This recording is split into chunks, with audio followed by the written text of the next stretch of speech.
This year's Oscar nominees will be announced on Tuesday, and the race will begin for the most coveted prize in movies. But there's one thing all the contenders will have in common: their work will have been seen in a cinema. Yes, from Flea Pit to Picture Palace, they were once as memorable as the films themselves. And now there's a chance to pass on your recollections of your visits to the flicks. Andy Bevan has the details. Silent and motionless it may be now, but this 7-foot-high mechanical masterpiece would have entertained thousands of cinema goers for dozens of years. Today, though, it's the star of its own show.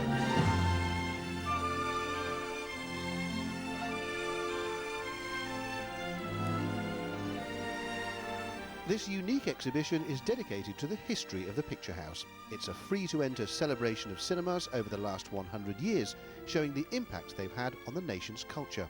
In the 1920s, cinema was the big social outing of the week, and before the arrival of television, going to the pictures was staggeringly popular. Hundreds of millions of tickets were sold every year, and in post-war 1946, there were more than 1.6 billion admissions nationwide. By 1958, though, as commercial TV took hold, ticket sales halved. The decline continued for the next 35 years when many cinemas shut down. But since the mid-1990s, admissions have been steadily rising, as has interest in the picture palaces themselves. It was a place where you went to see the news, where you went to see the marvels from Hollywood, and also perhaps where you had your first date.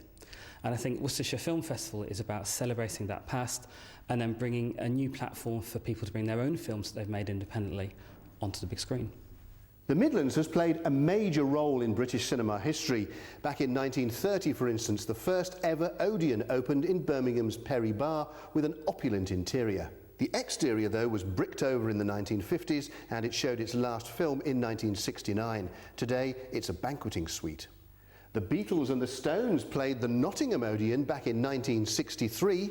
2 years later, it became the UK's first multi-screen conversion after the auditorium was split down the middle. It survived until 2001, but now lies empty. And not nearly as important, but just as closed, the ABC Cinema in Coventry, where I had my first Saturday job, aged about 13.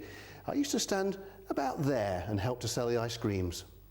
We all have memories of cinemas gone by. This amateur camera team recently went back inside Worcester's Scala, built as a theatre in 1922 and then a cinema until 1973. It now houses an amusement arcade, although there are ambitions to reopen some of it as part of a project to bring older and younger generations together to learn about cinemas. There used to be 7 cinemas in Worcester, now it's only 2. And now I want to find out more about people's experiences of when they used to go to cinemas when they were younger. For me, I don't want a career in television and film production, so by meeting all of these people, I'm hoping in the future it might, influence how I make my films. So, if you have any movie theatre memories you'd like to share, pop into Worcester City Art Gallery, where the Worcestershire Film Festival runs until March the 24th. And who knows, your contribution could be part of the start of something big. Andy Bevan, Central Tonight. Everyone's got a memory, I think, from the movies. What's the first film you can remember seeing? Or should we not give that away? No, I do remember. I don't know, probably mid-70s, Jungle Book. Before you were born. How did you manage that? Too kind, Steve. Apparently I fell asleep during Superman. Yes. The first time I can remember seeing is one of the Bond films. I can't remember which one, but it was a Bond film. A Bond film. That was Were you allowed to see a Bond film? My mother ever took us to the cinema was when Bond was at the cinema. That was it.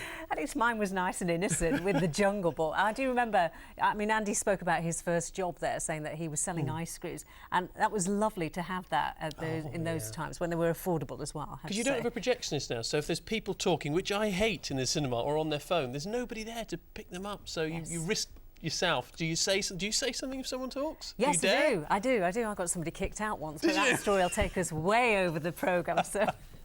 Excellent. Yeah, a bit of a reputation. And this weekend, plenty of good films out. You're going to see... I'm going to see The Iron Lady. Are you surprised? What are you going to see? I'm not implying anything. What are you going to see? I saw The Girl with the Dragon Tattoo the other day and I didn't understand anything from the beginning to the end.